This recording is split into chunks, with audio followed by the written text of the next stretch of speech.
Политичката поларизација во општеството доведува до вистинска виртуелна војна на социјалните мрежи. Личните навреди, говорот на омраза, заканите по живот кон поединци веќе станаа секојдневие на социјалните мрежи. Последен таков случај беше со заканите кон пеачката Тамара Тодевска и нејзиното семејство, а долгогодишното делење на народот по секоја основа доведе до појава на овој феномен во Македонија. Вината за ваквата општествена појава Бојан Кордалов ја детектира кај политичарите поради нивното ниско ниво на комуникација. Токму политичарите и од власта и од опозицијата, токму политичките партии се тие кои што мораат да промовираат, да се соберат сили, да промовираат нова политичка култура.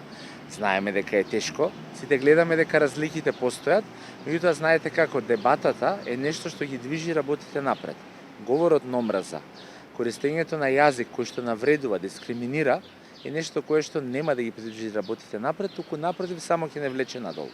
Според професорката на Институтот за психологија Орхидеја Шурбановска, една од причините за појава на реакциите, заканите и личните навреди кон поединци на социјалните мрежи е фрустрацијата од еден аспект на животот, кој се рефлектира и на други аспекти.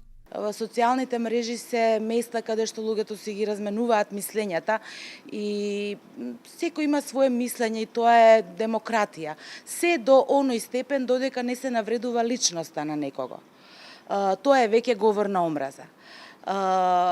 Но тоа треба, мислам дека тоа е клучното и тоа треба да се сопре и да се работи во тој аспект, значи да не се навлегува во приватноста, во личноста на луѓето или настаните нели кон кој што е наменет тој говор на омраза.